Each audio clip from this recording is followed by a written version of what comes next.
Sana, noon pa, sinabi mo na wala akong maaasahan sa'yo para hindi na ako nagsayang ng oras. Kung talagang mahal na mahal mo ako, kahit gano'ng katagal, hindi ka mapapagod. Magkaiba kami ni Moira. RJ's not even my type. Mabuti naman. Cause as if magugustuhan ka ni RJ, you're just a downgraded version of Moira. Nay, akala ko po ba okay lang sa inyo yung naging... Okay ako! Ilang beses ko ba sasabihin sa inyo na okay ako? Kaya ka po ba ganyan kasi hindi nyo tanggap yung naging desisyon ni tatay na may iba na po siyang girlfriend? I told you before, I'd rather have her end up with Dad kaysa sa Lynette na yung... No way! Well, wala ka na magagawa. You have to accept na may bago ka ng buhay with your new persona, and that includes not having Dad in your life. Miss, ako na lang maglilinis nung coat ni Dr. Tanyag. Akin na. Ho? Hindi mo na kailangan ipa-dry clean to. Ako na lang maglilinis. Di ba may kasabihan? Tsaka mo lang marirealize ang kahalagahan ng isang tao kapag nawala na sa'yo. May kailangan akong punta sa East Ridge. Nalabhan agad? Kagabi ko lang binigay sa secretary ko para ipa-dry clean. Pagpunta ko sa clinic, nandun na siya. Kahit anong paninira mo kay Lynette, hindi na uubra sa akin yan. I am not buying it. Kahit sabihin ko sa'yo na si Lynette ang naglaban ng coat ni RJ, I wouldn't trust that scheming snitch. Expertise niyang mang-agaw at manira ng relasyon. Ayaw mo pang ipaalam kay RJ na ikaw yung naglalaban ng coat niya? Ako yung may kasalanan kung bakit nadumihan yung coat ni RJ. Kaya naisip ko na ako na lang maglaban nun. Pero yun lang yun.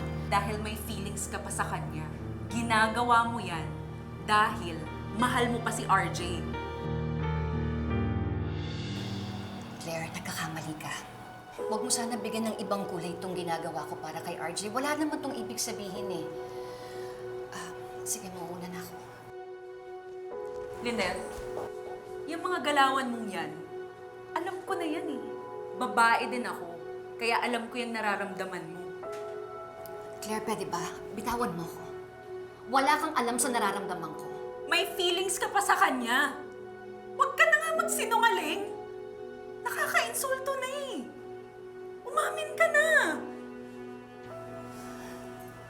Sige, aminin ko.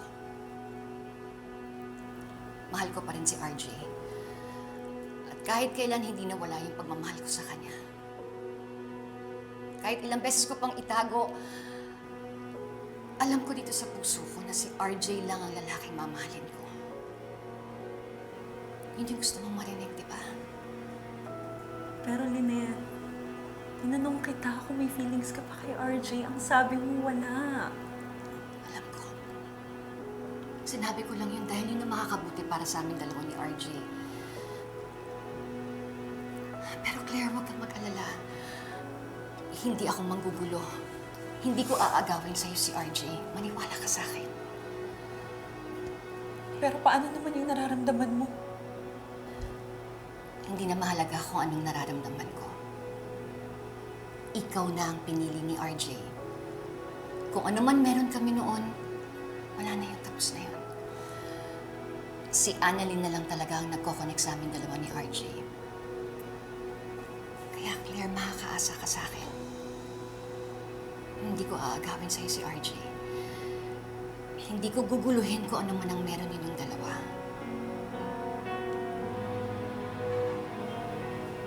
Sige, mauna na ako. Lynette, ngayon alam ko na kung bakit ka nagustuhan ni RJ.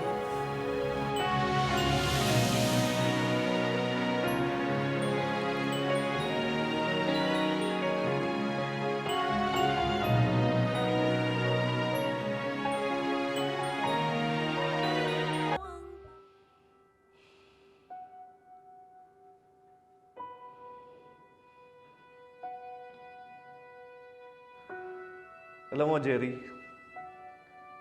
sa lahat ng binalita mo sa akin, ito ang pinakamaganda. Sana nga, totoong nagkabalikan sina RJ at Claire.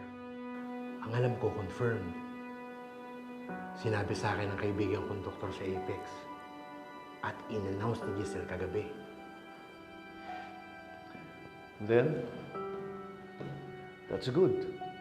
Alam mo, pare, I know Claire. Iniwan niya si RJ na hindi mo lang nagpaalam. Kaya hindi ko na-expect na babalikan pa siya ni RJ. Eh, baka naman nag-reconnect ang mga feelings nila.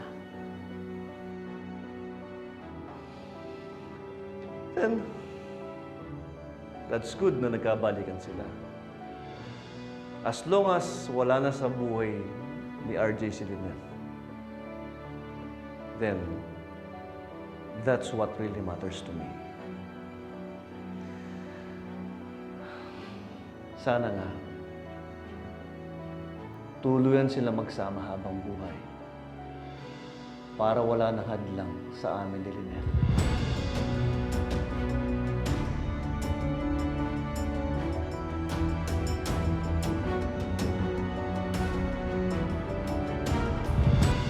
Talaga? Umalis si Doc Lindon? Oo, Dok. Ang alam ko, last week pa siya umalis, papuntang Dubai. Para daw yun sa isang conference eh. Tapos, bago yung flight niya, umabsent na siya. Baka siguro nag-ayos ng gamit. Hindi mo lang siya nagpaalam sa akin. Uwe, sa'yo hindi magpapaalam si Doc. Parang imposible naman yun. Eh, kada kausap ko yun si Doc Lindon, wala yung bukang bibig kundi ikaw. Ang weird nga eh. Kasi ang tagal niya na ako di binibisita eh. Hindi nga siya pumupunta ng Apex. Ba't kaya? Doc, baka naman binasted mo na. Uy, walang ganun. Eh, kung hindi naman yun, eh, siguro may dahilan yun, Doc. Kaya hindi nakapagpaalam sa'yo. Eh, at least kay Doc Carlos nakapagpaalam siya. Nagpaalam siya kay Doc Carlos? Kasi, ang sabi niya sa akin, bago siya lumipad, nung umabsent siya, eh, kikita niya daw si Doc Carlos. Eh, baka nagpaalam. Eh, alam mo naman yung dalawang yun. Dikit na dikit yun, di ba? Alam mo, Doc, ba't hindi mo lang tawagan? Para sa kanya mismo marinig kung bakit. Wait lang.